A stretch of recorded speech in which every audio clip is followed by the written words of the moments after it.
laula nuzila alaihil Qur'anu jumlatan wahidah. Mengapa sih Quran itu tidak diturunkan kepada Muhammad yang dimaksud sekali turun saja? Ya, kita juga mungkin mikir begitu. Jadi kelamaan 23 tahun gitu ya. Quran turun langsung di Lauhil Mahfuz.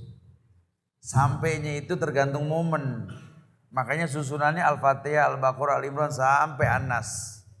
Padahal yang pertama kali turun Iqra, betul. Ya, kemudian ya ayyuhal mudassir. Yang terakhir turun apa?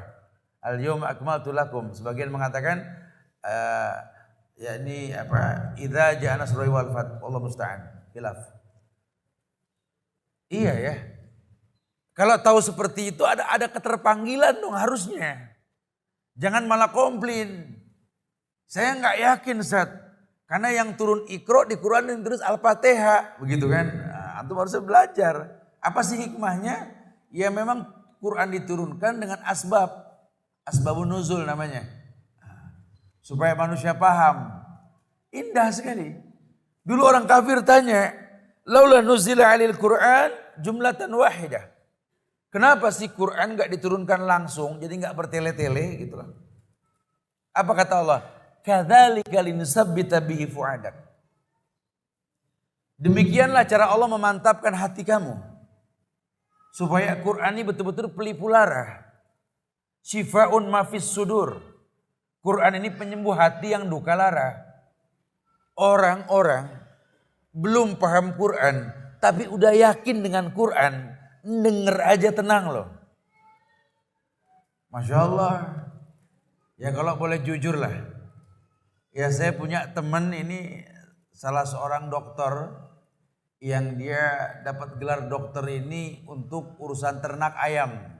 Nah, ini kalau dia nonton dia tahu lah ya. Dia bikin peternakan ayam herbal. Sehingga saya baru tahu dari dia itu. Saya bilang saya tinggal di Bogor, itu di pojokan kampung lah. Di tengah-tengah non muslim saya tinggal di sana, Bogor Barat. Itu rata-rata non muslim dari keturunan Cina ini, mereka tuh usahanya ternak ayam boiler saya bilang. Dan ayam potong. Saya kadang-kadang pegel, pegawainya itu orang Islam banyak. Itu 24 jam lagu disetel.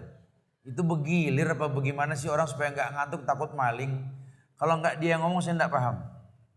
Dia bilang memang begitu Ustaz. Jadi kalau ayam-ayam negeri ini, ayam potong, ayam boiler, ini nggak bisa diam. Kalau diam fatal dia. Dengan dia banyak bergerak, dia lapar, dia makan. Makanya musik full. Karena ayam ini kalau dengar halilintar kaget bisa ribuan yang mati. Sensitif ini ayam. Dan saya coba menemukan keunikan bahwa ternyata justru binatang ternak mendengar ayat itu dagingnya beda dengan binatang ternak yang tidak mendengar. Dan gelar dokter dia karena itu. Sehingga dia buka usaha ini. Masya Allah. Ini binatang loh. Apalagi manusia. Makanya ketika orang kafir yakin mereka beribadah dengan bernyanyi. Dan dia kabarkan kepada masyarakat yang seagama dengannya. Kalau bayi dalam kandungan istrimu disetelkan lagu-lagu instrumen. Ya selevel Beethoven lah gitu ya. Atau saksofonnya Kenny G gitu loh. Nah, ini bayi bisa tenang. Adakah yang lebih membuat tenang ketimbang ayat-ayat Allah? Ini kalamullah. Lah orang Islam gak yakin. Jujur, kalau kita yakin ini Quran sifaun mafis sudur, penyembuh hati yang duka lara. Cuma mau bilang apa? Kita tidak mengkaji sampai ke sana. Kita tahu Umar Ibn Khattab itu dia masuk Islam karena apa? Lantunan ayat dari mulut adik perempuannya sendiri ketika membaca beberapa ayat yang membuat jiwanya bergetar. Dan berapa banyak orang-orang kafir yang dengkulnya rontok tak bisa berdiri ketika mendengar dibacakan Al-Quran. Lihat.